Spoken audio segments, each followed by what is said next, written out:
Able to find the open man. That's complete. And he is out of bounds, but not before he's inside the 30. That third down conversion good for 23. With the kind of game he's had so far, you had to know that on third down that they would be looking his way, and they did, for big yardage and a first down. I think the defense fell asleep at the switch on that one. I would have doubled him, tripled him, anything to keep the ball out of his hands. Ready? Now Taylor on first down. This one caught. It's the tight end Hawkinson. And they'll work it inside the 15-yard line before it's all said and done. 17 yards on the play as they try to eat into this 17-point deficit. 3 quarters in the books. You're watching the NFL on EA Sports.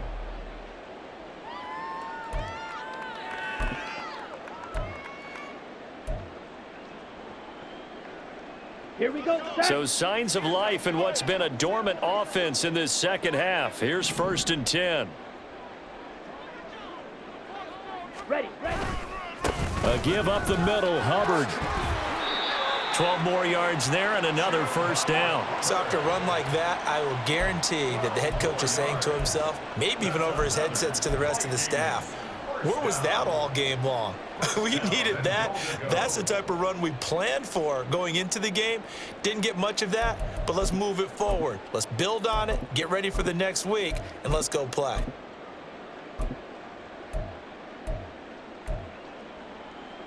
Let's go. 1st and goal, and they got to be thinking a chance to get right back into this football game. Here's Taylor. Steps away to his left. And he's going to go down. This will count as a sack, a very short sack. Taken down at the 2. Bilal Nichols in there to take him down. That's number 4. Sack number 4. They had 4 last week, so he's been down on the ground a lot. Partner, they say the eye in the sky does not lie. And that's indeed the case because they watched the game tape from the previous week, incorporated it into their own defensive scheme, and continued to get after this quarterback. And now this defense will be searching for sack number 5.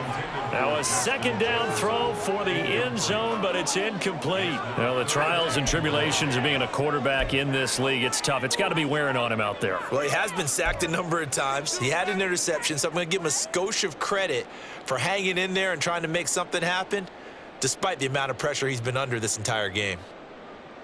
Got it. This Seattle defense, they haven't broken yet. Coming up here on a 3rd and goal situation. Jefferson going to go in motion right. Yellow.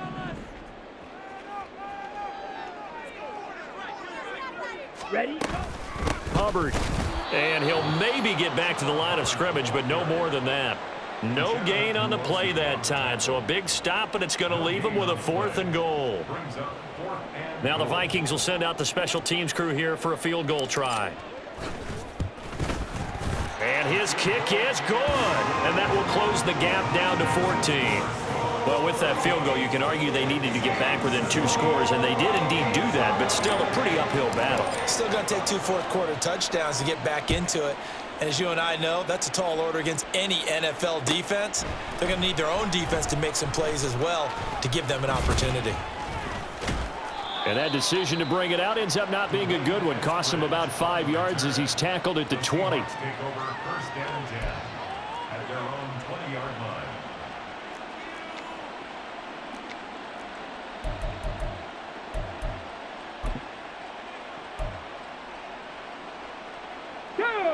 Here's the Seattle offense ready to get this drive underway. Now, there are 2 scores on the plus side. Still time here in this 4th quarter, but maybe you start thinking about playing keep away? Yeah, I think here's the situation. You're not thinking touchdowns anymore. You're just thinking first downs. To keep up with your theme there, playing keep away, first downs, they can't touch the ball. Here we go. Now 2nd and 7 from the 23. Ready. Now a give, running left is Harris. Takes this to the 27, give him 4 yards. Brandon, I've got to think this offensive line has got some smiles on its faces. And I know it sounds crazy, but they practiced for this back in training camp. They knew they'd be in situations where it'd be extra defenders in the box coming after them, trying to keep them from locking down a game. Right now, they want to show the world they're up to the challenge. And intercepted. Maybe the turning point they need. Picked off by Byron Murphy. And the Vikings are right back in this football game.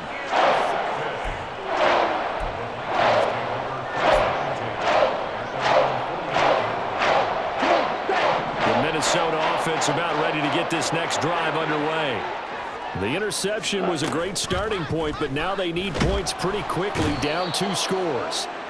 Pressure comes. He's taken down by the Seahawks defense. They bring a man off the corner that time, and he gets home for a loss of 6. Protection certainly going to need to be a bit better here on 2nd and 16. A throw there, but that's going to wind up incomplete. We've seen this quite a few times in this game. Offensive line unable to keep leverage, unable to keep people away, facing a lot of pressure. Fortunate just to get rid of it. One of the reasons they're down is that inability, though, to stop the pressure. We saw another example of it there.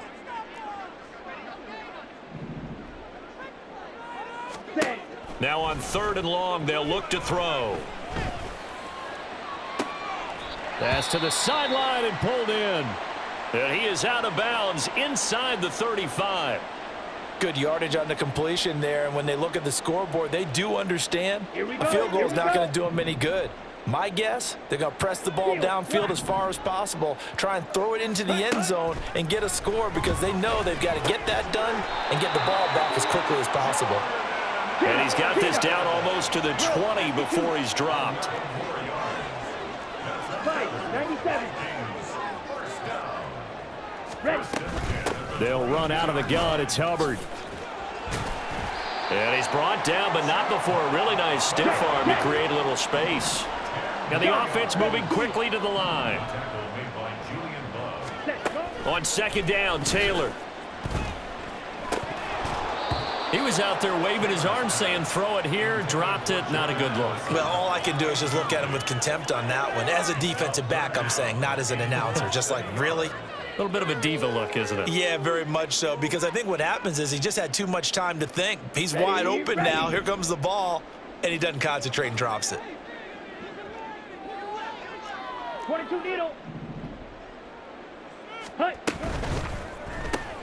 It's caught. Lockett. And he'll be touched down here, but not before he does pick up the first. 10 cycles. Ready. Here's Taylor. And he is going to go down. Back at the 11-yard line. Not the 1st and goal play they drew up. Multiple defenders in to bring him down to the ground. Well, collectively as a defense, Charles, I think if you get 4 sacks a game, you're feeling really good. Now they have 6 as a unit. And that type of a number, it's just staggering because there's so many ways to try and counteract it. But in this... Under pressure, and they got to him again. Call it a loss of 5, a big sack to bring up 3rd down. This offensive line flat out cannot handle this pass rush. We've seen it demonstrated time and time again to the tune of 7 sacks in this game thus far. And this is intercepted, and that should do it. Julian Love picks it, and the Seahawks are going to have it here at their own 15.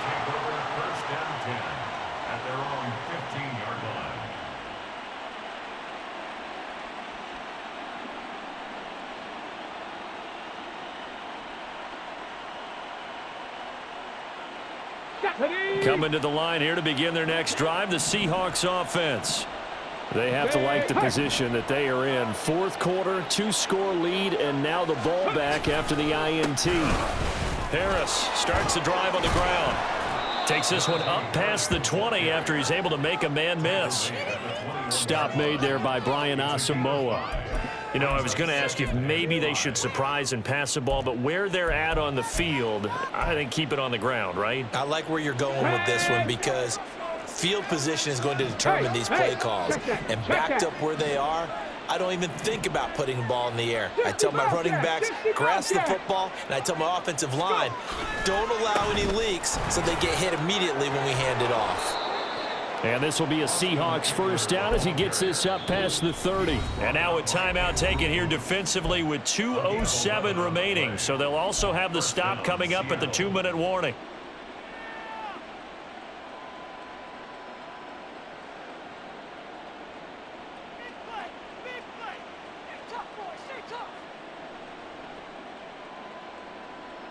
Ready? Line of scrimmage, the 31 now on 1st and 10.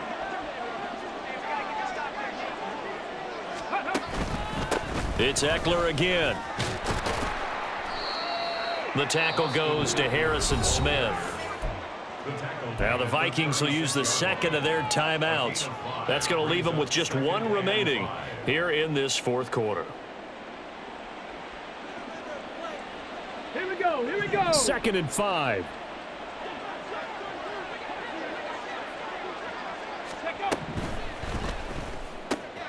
Quickly out wide to Eskridge.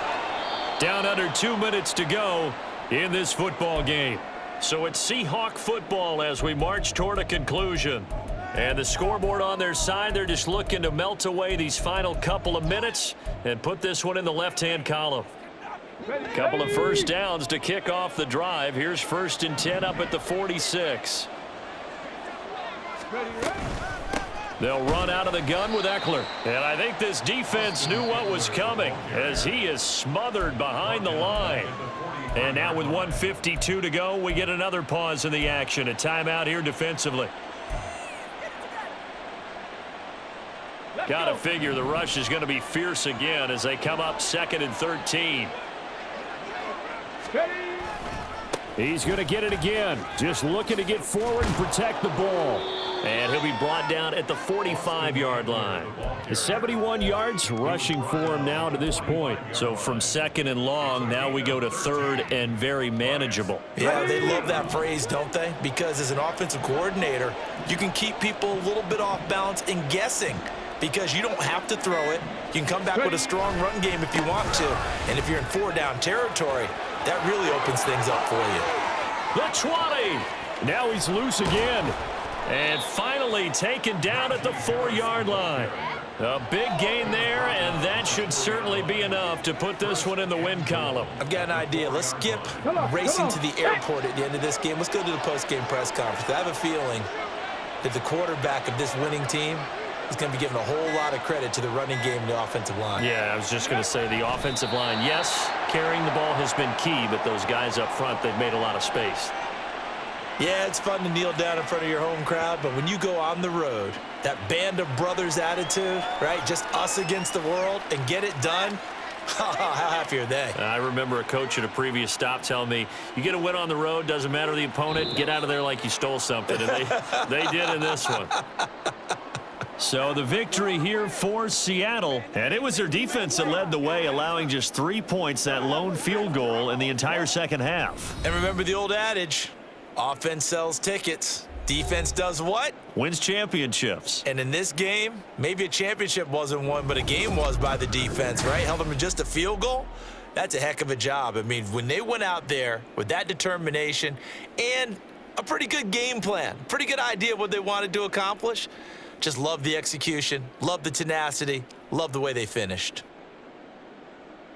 So for the Seahawks, they keep pace in the playoff race as they move to 8-3 on the year. And they'll have another road date next week with the Kansas City Chiefs. Meanwhile, for the Vikings, add one more loss to the column. That drops them to a woeful 1-9 so far. And they'll get a chance to redeem themselves at home next week.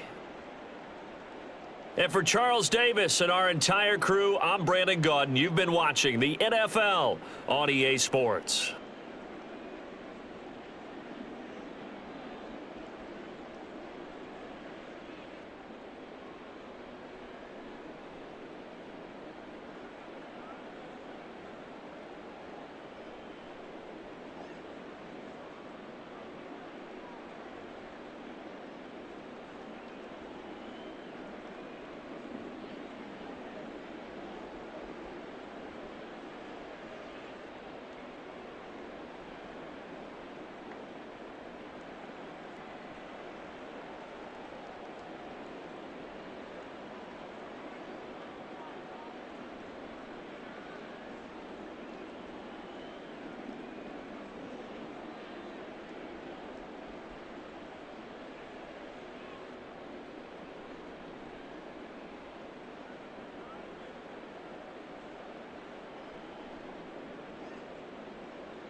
go.